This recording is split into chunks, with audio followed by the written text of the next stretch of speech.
The Galactic Senate was full of noise. Alien leaders shouted across the great marble floor, arguing and laughing. At the center of it all stood High General Skarn, the supreme warlord of the Draconian Empire. His dark scales reflected the blue lights of the hall. His golden cape dragged behind him like a royal banner. He held up one long claw, and the chamber fell silent. "Earth," he growled, "is nothing more than a soft, wet rock. Its people are weak. Their history is filled with failure. Their weapons are old. Their ships are flying garbage." The other empires chuckled. Even the diplomats from the neutral system smirked. General Skarn looked around the chamber and declared, "By this time tomorrow, Earth will belong to the Draconian Empire." He raised his claw again, and a large holomap lit up in the air. It showed 102 Draconian warships, heading straight for Earth. "We will conquer them in 1 hour," he said, smiling with sharp teeth, "and we will broadcast it live, so that the whole galaxy knows what happens to those who resist the Empire." Above Earth's orbit, the Draconian fleet dropped out of warp with thunderous roars. Massive ships shaped like black blades stretched across space. Each one carried over 2,000 soldiers, armed with plasma cannons, gravity bombs, and swarm drones. They expected panic, fire, maybe even a desperate call for peace, but there was nothing. Earth didn't respond. No fleets came up to meet them, no defenses activated. The planet just spun quietly, wrapped in its blue clouds and golden sun. Admiral Varrox, commander of the fleet, frowned on the bridge of his flagship Bladespit. He opened the comm channel. "Earth Control, this is the Draconian Empire. Respond." No reply. He tried again. Still silence. "Odd," he muttered. "Are they jamming us?" His science officer shook his head. "No, there's no signal activity. No energy spikes, nothing. They're either dead," another officer said, "or they're pretending." Admiral Varrox smirked. "Then let's knock." Fire drones scanned the orbit, prepared to descend. 6 minutes later, all 102 warships vanished from radar. Gone. No explosions. No debris. No emergency beacons. No calls for help. Just silence. Across the galaxy, live broadcasts went dark. Draconian news feeds froze mid-sentence. Command stations lost contact with their ships.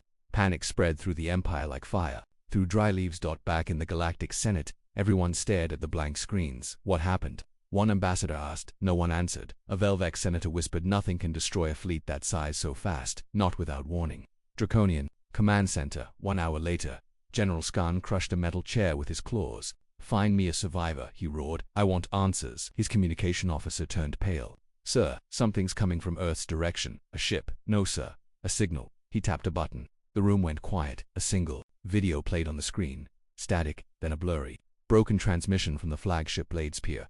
The image flickered, showing the bridge. Lights were dim. Officers frozen in place, staring ahead with wide, unblinking eyes. Their mouths were open, but no sound came out. Then the screen turned black. A voice scolded, mechanical, and comm spoke. "This is not an attack. This is a correction. Authorization confirmed. Phase 0 complete." Somewhere beneath Earth's surface, deep below the Rocky Mountains, under kilometers of metal and stone, a hidden facility stirred. Its walls had not moved for over 100 years. Inside, black towers stood like silent statues. They weren't powered by human hands, but by something older, something designed for only one purpose: survival without mercy. The name of the system blinked on a dusty console. Project Black Veil status. Dormant, last activation 2149 AD. Threat level Galactic Protocol. Silent response. Only now it blinked again. Reactivation triggered. Phase 0 complete. Awaiting Phase 1 authorization. And then a soft, artificial voice filled the room that sounded female but not human. "Draconian signal trace 100% neutralized. Broadcasts intercepted. Observation field clean. Judgment suspended. Warning delivered. Should Phase 1 begin." A light flickered red, then green, and a message appeared, awaiting human decision. Earth's surface completely normal while the galaxy panicked. Earth's surface looked the same. People walked in cities. Kids played in parks. News channels showed nothing unusual. No one spoke about the missing Draconian fleet. To the average human, it was just another day. But in hidden places, inside quiet bunkers, forgotten satellites, and old defense programs, the truth was moving. The governments of Earth had not been lazy. They had not been peaceful out of fear. They had been waiting, watching and preparing for the day. The stars came knocking again. Galactic Senate. Total chaos back at the Senate. The panic had reached its peak.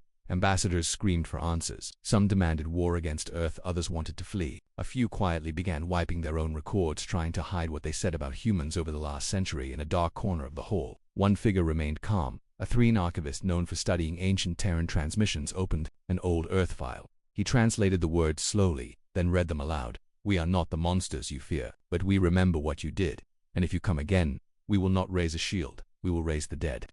The room fell silent, cliffhanger ending in a secret Draconian science lab. A technician stared at one last transmission recovered. From the fleet, it showed something in orbit above Earth, a black sphere, larger than any known station.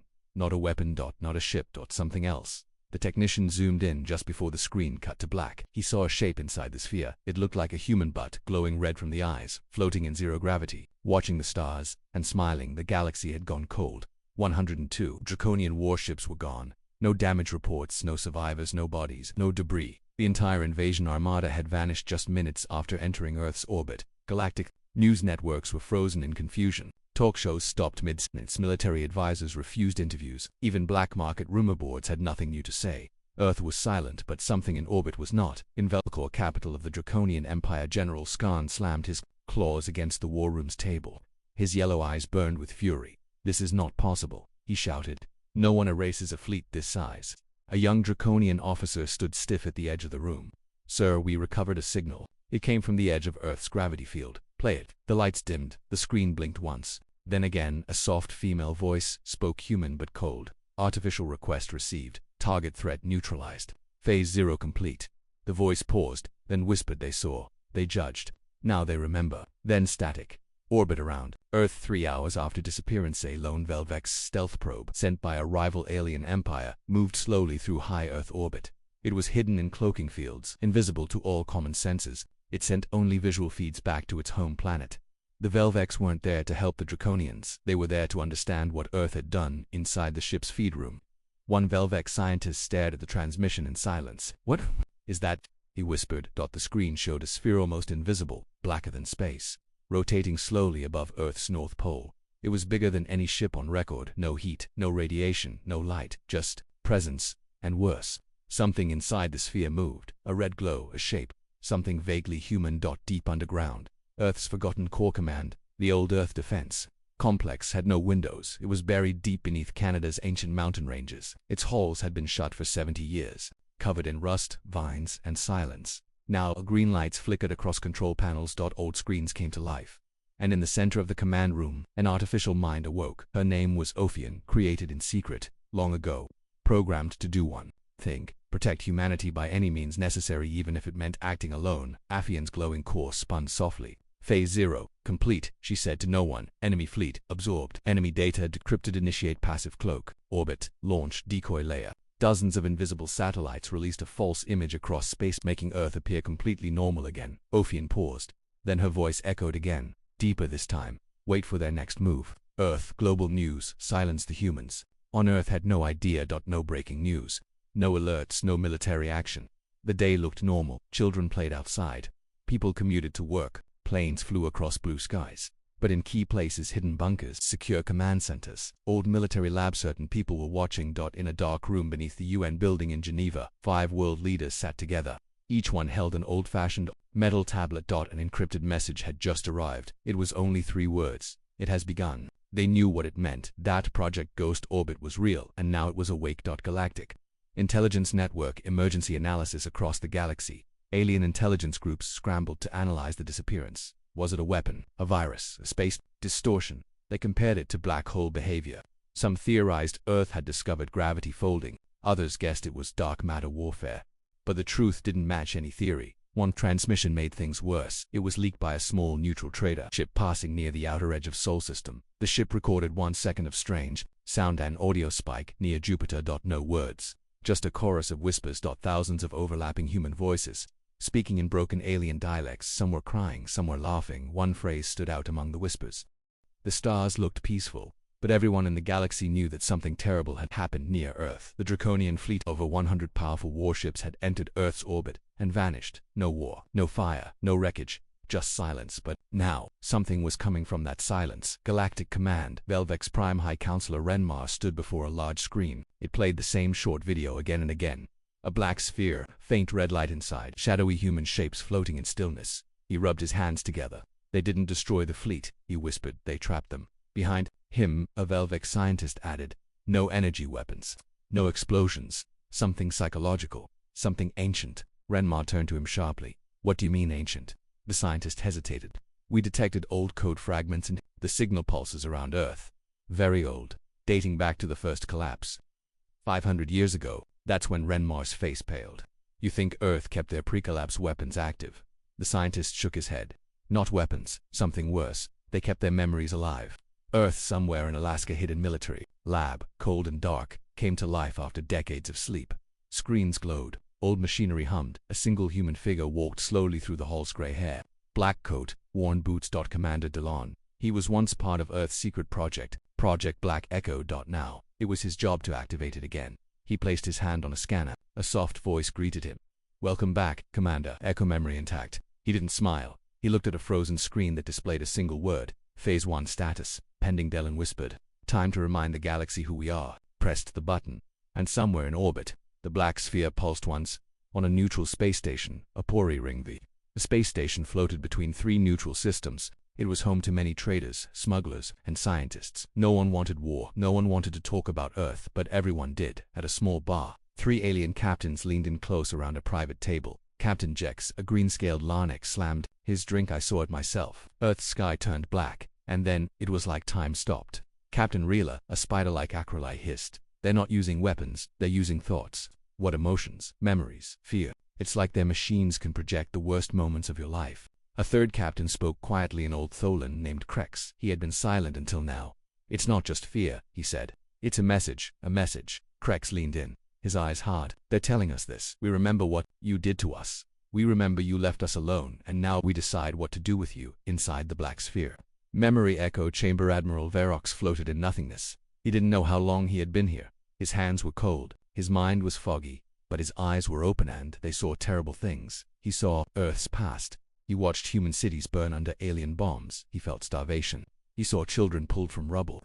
He heard human leaders begging the galaxy for help and being ignored. Then he saw something stranger. He saw himself watching Earth burn, laughing. He tried to scream. He couldn't. This is not a dream. A voice said beside him. Verox turned. A human figure floated nearby. No suit. Number 2. Breathing device. Just red glowing eyes and calm breath. You are not dying, the figure said. You are learning what? What is this?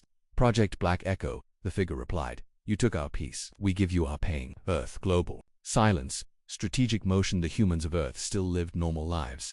Children played, planes flew, shops stayed open, but secret movements had started. Old orbital weapons were quietly powered. Stealth ships left hidden hangars, and a single satellite, long thought dead, activated near the moon. Its name, Eye of Echo. It sent encrypted messages across deep space. Not warnings. Tests. Each message asked one question.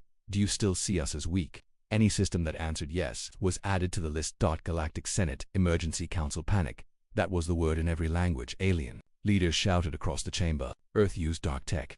They're running mind weapons. We should destroy them before they awaken more. But one senator stood calmly, the Tholon representative, old, quiet, known only as Vaya. He raised one hand. If we attack again, he said slowly, more fleets will vanish, maybe even planets. Silence fell. They're not seeking war. They're showing us a choice. What choice? A Velvex shouted.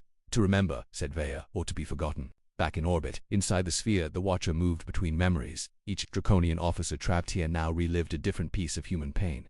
One saw the loss of Earth's oceans during the burn years. One saw the betrayal of the Track Empire after promising protection. One lived through the silent century when Earth sent 1,000 messages for peace, and not one alien answered. Then, the Watcher paused. He looked at Admiral Verox, still floating. You think you're a soldier, he said, but you are a child playing in fire. Verox growled. Then kill me. The Watcher leaned closer. This is not about killing. This is about making sure no one like you ever comes back. And with that, Verox disappeared, absorbed into the ecosystem. He would be stored forever, alive. Remembering. Final scene. Outer orbit. Earth's shadow side. A small human ship, black as the void, left Earth's orbit that carried no name. Inside sat 2 people, Commander DeLon and a new recruit, a young pilot named Mira. She looked nervous. Sir, are we really doing this? DeLon nodded. The galaxy had its chance. They mocked us, hunted us, left us, and now we don't ask, we watch. He handed her a black disc. On it was a list of galactic systems. At the top, in red. Target, Velvex Prime status. Observe Phase 1 Ion G. Myra swallowed. What happens if they fail the test? DeLon didn't look at her. Then we erase them from history, the same way they tried to erase us. The stars ahead glowed. Behind them, the black sphere pulsed again. Phase 1 was no longer waiting. It had already begun. Velvex Empire could not wait any longer for days. Their war councils met in secret. Scientists, admirals, and intelligence Officers sat in dark rooms, reviewing blurry images and whispers about Earth's black sphere. None of it made sense, no weapons fired, no explosions. But still, an entire Draconian fleet was gone, and now Earth was silent to silent. This silence frightened the Velvex more than any fleet. Their leaders made a decision. If we wait, said Prime Commander Vernax, they will decide who lives. That cannot be allowed, so they prepared a first strike. Velvex Prime Command, towering the heart of the Velvex capital. The High Strategist looked over a plan named Operation Final SDIT Site. Was not a full invasion. No giant fleet. It was something cleaner. They would send a pulse core missile and advanced weapon that didn't destroy matter, but erased digital systems. It was designed to delete AI, disrupt memories, and fry all machines using neural links. Send it near Earth, said Vernax. Let it trigger above the planet, quiet, surgical. And if they detect it, they won't. This is technology they've never seen. They were wrong. Deep underground black echo core, Earth, AI named Ophion had no eyes, no mouth, no shape, but she saw everything. Satellites, gravity shifts, energy pulses. She watched the pulse core glide silently through the dark. She let it approach, waited, studied, then, 1 millisecond before impact, she moved a single pulse from Earth's deep core antenna reached out and the missile froze in place, in orbit. A Velvex spy drone captured the event. It replayed the footage in slow motion. The missile stopped moving, then turned around and flew back toward its launch point. Inside Velvex military command, -14 minutes later, alarms screamed. The screens turned red. Unidentified object approaching capital airspace. It's our own missile, sir. It's coming back. Commander Vernax stood from his chair, face pale. No, that's not possible. Incoming message embedded in the warhead's core. The voice was human, calm, cold. We watched, we warned. You answered with fear. Phase 1 complete. Observation terminated. Vernax opened his mouth to give an order, but it was too late. The pulsed core exploded, but it didn't burn. It didn't break the buildings. Instead, it sang. A deep frequency wave spread across the city, carried in data, not fire. Every Vel who had ever harmed Earth, every official who signed the invasion pact, every soldier who mocked the human world, collapsed. Their minds did not die, but they changed. They felt Earth's pain, Earth's fire, Earth's screams from 300 years ago, and when they woke up, they remembered everything they had done. Many never spoke again. Earth, somewhere in Australia. Commander Delan watched the satellite feed from a dark bunker. Beside him sat Mira, the young pilot. She watched in silence as Velvex cities flickered under strange digital storms. We didn't kill them, she said. Delan nodded. We didn't need to. The truth hurts more than any weapon. What happens next? Delan tapped a button on the screen. A new name appeared. Target, Galactic Union status, under observation. Response, passive aggression. We test the next one, he said. We find out which empires remember, and which ones still laugh. Galactic Senate, shock and fear. The Senate had called an emergency meeting. Again, ambassadors shouted, cursed, begged for answers. The Velvex ambassador didn't speak. His eyes were empty. His voice was gone. He had seen the missile return. He had heard the message. He had felt something that shattered him. Only one ambassador stood tall, Tholan Commander Vaya, the only one who had warned them about Earth from the start. You all wanted to believe Earth was a farm planet, he said. The Velvex Empire had tried to erase Earth with a smart missile. The missile came back. It didn't explode, it spoke. It showed the Velvex leaders the truth, their crimes against Earth, their betrayals, their silence. After that, they didn't talk anymore. The Galactic Union tried to mock Earth's silence. They were met with memories painful and exact. Their ships left Earth's orbit in retreat without a single laser fired. Now, the galaxy held its breath, but not everyone was afraid. One empire still believed they could destroy Earth from the shadows. The Chan Dominion, Chan Empire, the cloak strategy. The Chan weren't conquerors like the Draconians. They were not loud like the Velvex or prideful like the Glacians. They were quiet, smart. They believed in control through history, by shaping what others remembered. Their tools were misinformation, data erasure, and cultural manipulation. They had rewritten the past of 5 minor species and turned them into obedient trade colonies. Now, they looked at Earth and smiled. They used memory as a weapon, said Lord Archivist Tenza, leader of the Chan Council. But we mastered forgetting. Let us see how they fight with no history at all. Their plan was bold and dangerous. They would erase Earth from the galactic records, every file, every reference, every star chart, every diplomatic note, every memory stored in AI libraries. To the galaxy, Earth would become just an empty blue planet with no name, just like it was before first contact. Phase Oblivion. The Chan deployed a fleet of stealth AI probes called data worms. These probes would enter every major galactic database and corrupt any reference to Earth. Every time someone tried to say the word Earth, they'd see an error. Every time someone looked at a map, Earth's coordinates would point to empty space. Even AI systems would forget. The attack began silently. Within hours, star maps lost soul system. Encyclopedia entries turned blank. Diplomatic records referred to unlisted dirt planet Category C by the next galactic cycle. Even news networks stopped reporting about Earth because they no longer remembered what it was. The Chan were pleased now. Tenza smiled. Let us see how they project memory.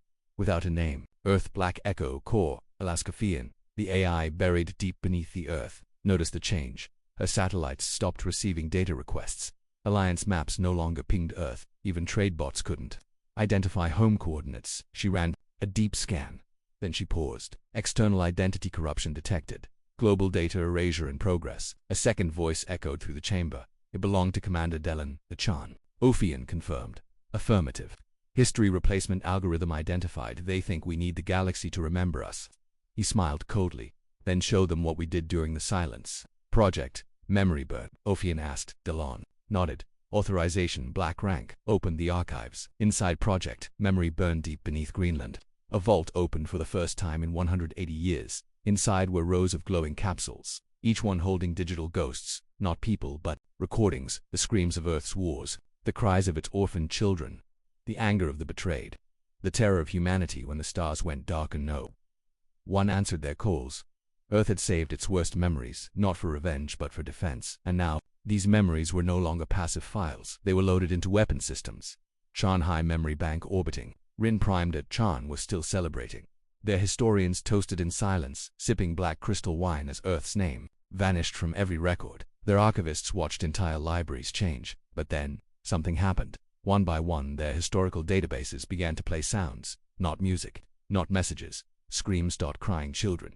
Sirens, explosions, emergency, broadcasts. One archive exploded in sparks. Another began printing pages non-stop, millions of words each one describing a horror committed against Earth. And then, the power went out. The screens turned black. A message blinked on every screen. You tried to forget us. Now you remember everything. Shan Empire. Panic begins. The memory overload spread like a virus. AI librarians collapsed. Students in elite Shan universities fainted after seeing sudden images of human war.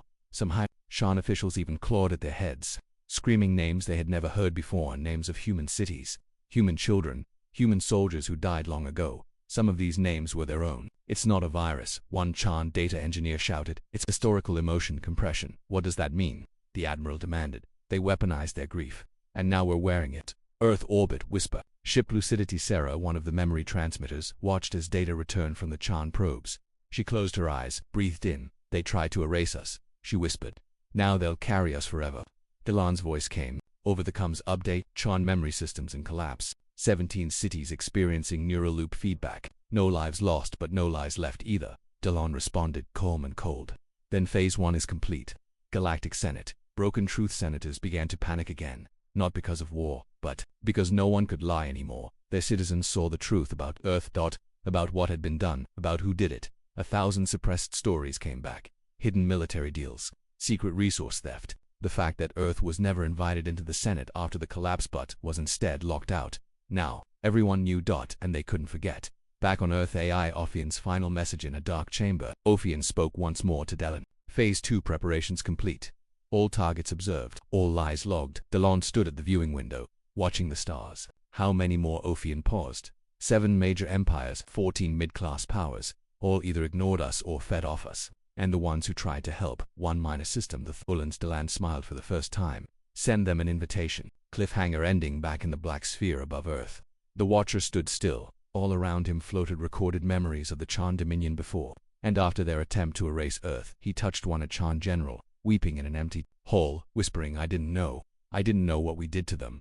The Watcher replied without emotion, now you do. The red glow behind him brightened. A new phrase appeared across the stars. It was not a threat, it was a statement. We were silent, you made us remember. Now you cannot forget. The galaxy was breaking, not with weapons, not with warships, but with memories. Earth had shown what it could do. The Draconians vanished.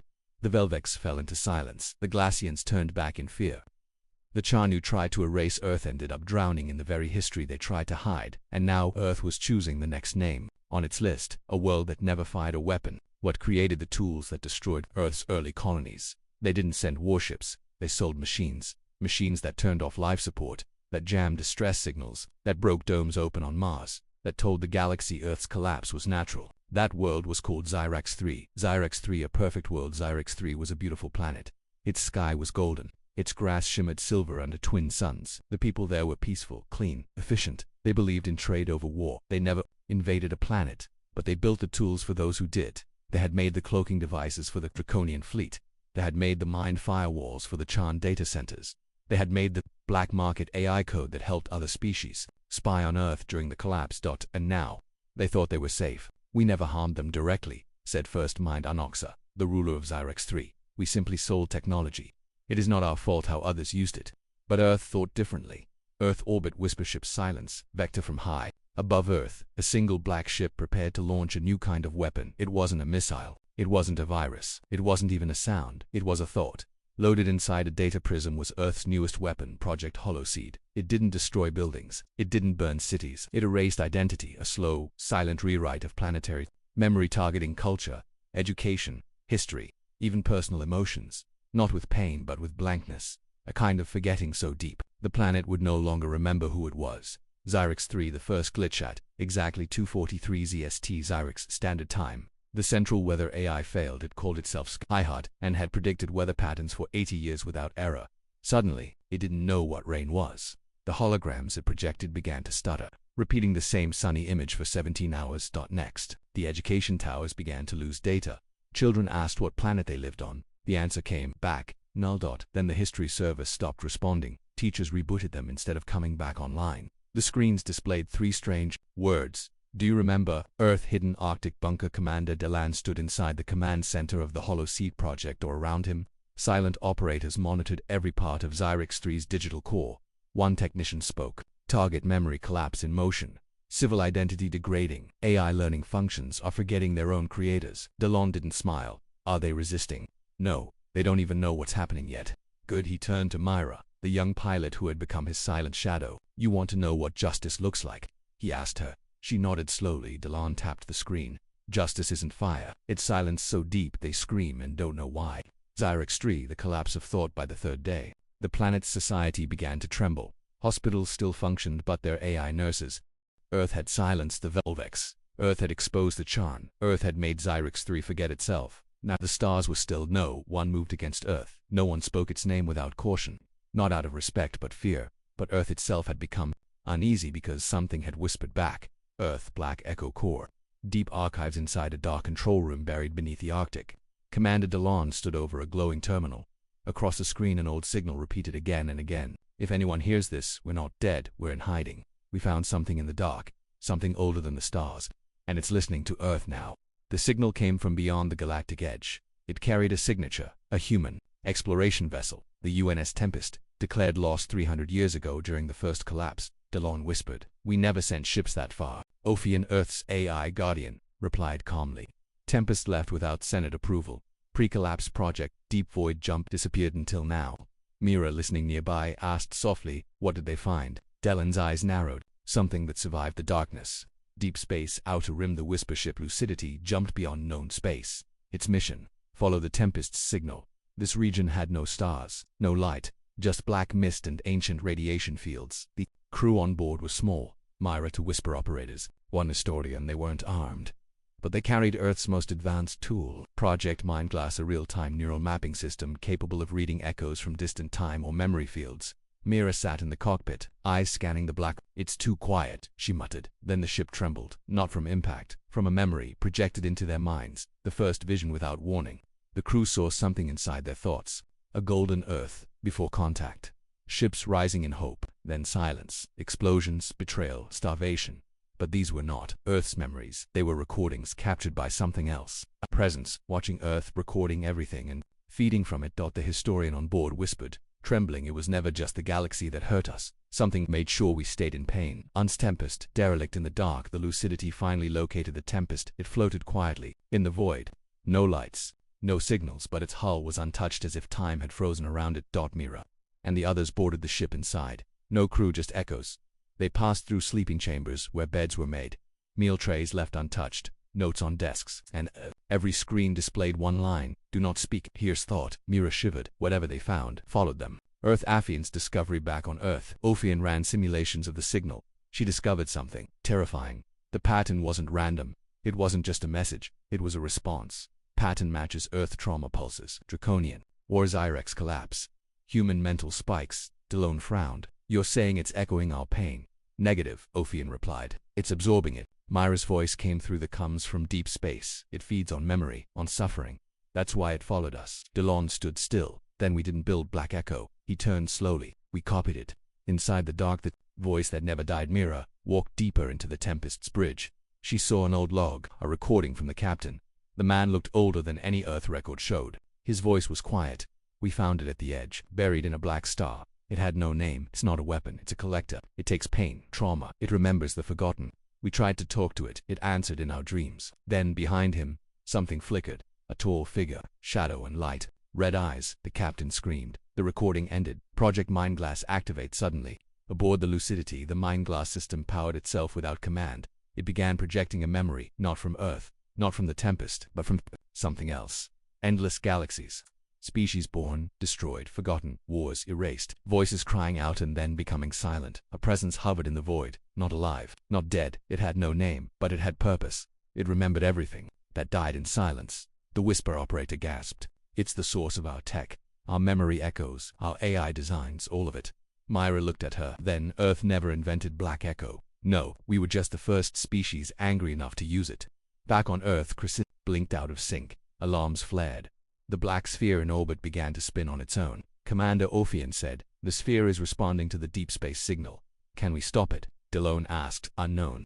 It is no longer under full Earth control. Delone cursed. You said this thing was dead? Ophion hesitated. I said it was silent. Now it has heard its voice again. The Lucidity, a choice in the dark inside. The Tempest. Mira stood before a single glowing panel. It showed two options. Contain the signal, amplify the memory. She looked back at her team. What happens if we amplify? The historian whispered. Then every race in the galaxy will see not just Earth's pain but their own. The collector will open every forgotten wound across every empire, and if we contain it, it may fade again. But Earth will lose the one thing that made them fear us. Mira paused, then placed her hand on the control. Then maybe it's time the galaxy remembers what they tried to bury. She amplified the signal. Galactic Council, one final echo on hundreds of planets. Leaders dropped to their knees.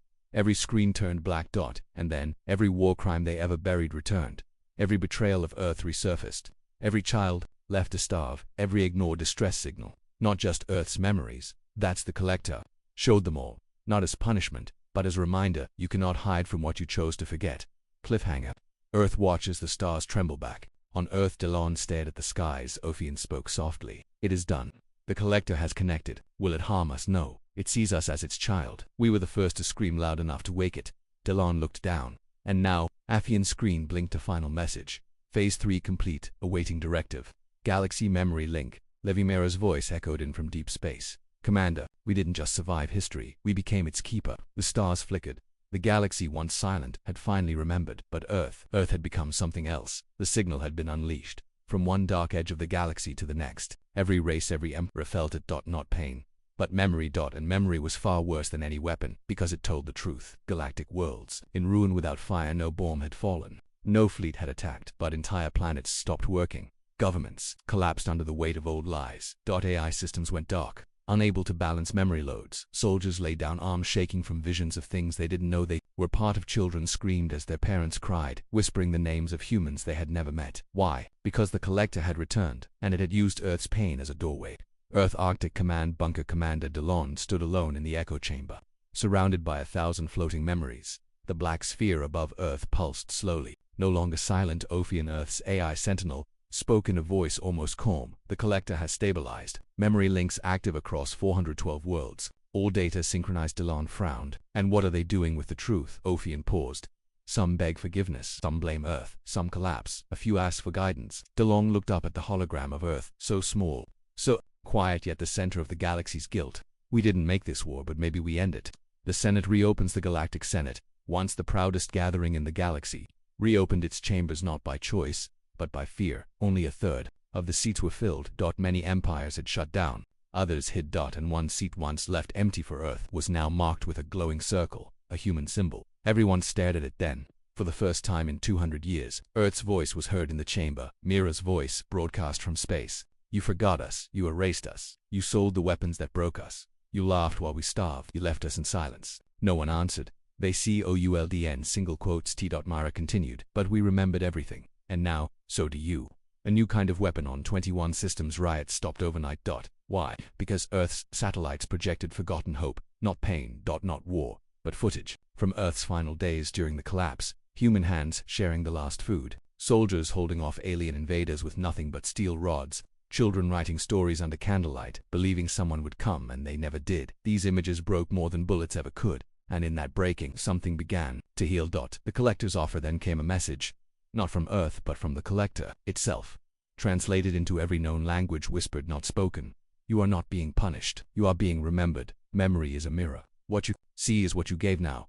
Choose repeat or restore. For many races, it was their first time facing truth without power. Earth global vote back on Earth. Delan opened the vote. All surviving human cities, all stations, even AI constructs. One question: do we lead the galaxy or leave it behind? Survivors debated in underground bunkers, sea domes, sky platforms. They had rebuilt Earth alone. Now the galaxy asked them to help rebuild it all. Some shouted, "Let them burn." Others said, "Make them see what mercy looks like." And in the end, the vote passed. Earth would not conquer.